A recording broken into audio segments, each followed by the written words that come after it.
Hi, Steve Oehlert. Today I'm going to show you how to insulate your garage door. But first I'm going to take a few pictures with this thermal camera, which Oehlert Brothers uses for doing home energy thermal camera audits.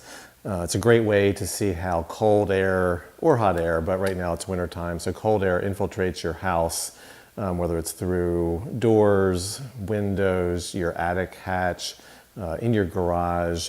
When you have cold air infiltrating your house, it makes a big difference with heating. So the reason I'm doing this today is the Department of Energy always recommends that one of the best ways to spend your money for your house is on insulation.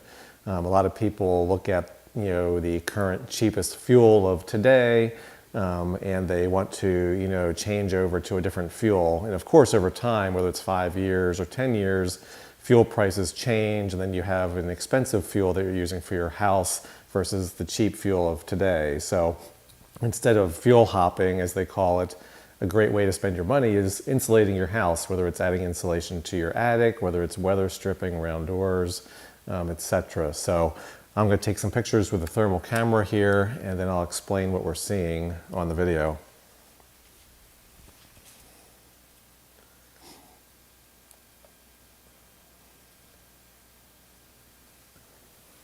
This first picture shows some stark blue lines where there is very cold metal in between the sections. Also, you can note that it's 63.9 degrees in between the sections. On the lower left and right sides, there are air leaks you can see coming in where the blue is expanding at the bottom. This shows air that is kind of puddling or waterfalling coming in from the outside and is very normally seen as an air leak. So we want to address these items when we insulate the garage door.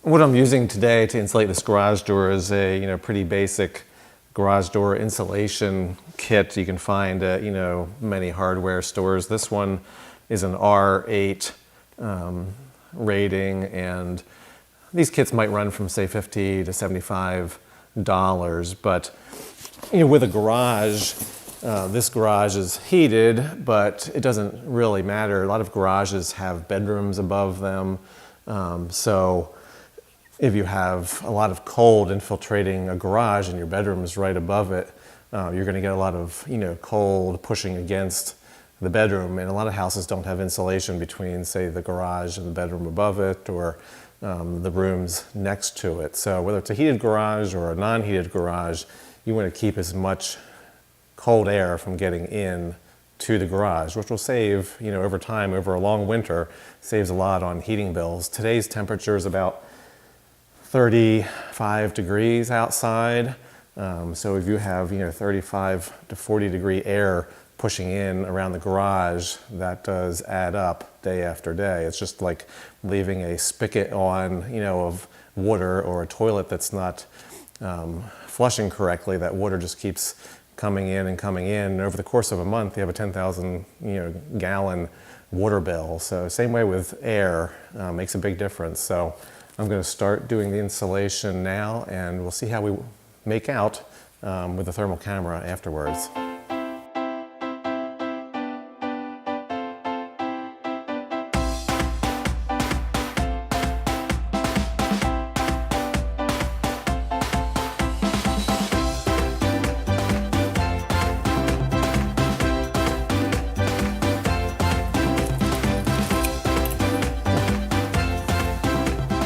Okay, so all of the insulation panels are now on the garage door, and as you could see in that thermal camera pictures, there's a lot of blue pooling of air that was coming in along the side of the garage door, and then it pools on the bottom. So I'm going to put some weather stripping along the edges of the garage door. That should get rid of most, anyway, of that air infiltration and pooling that you could see in those thermal camera images.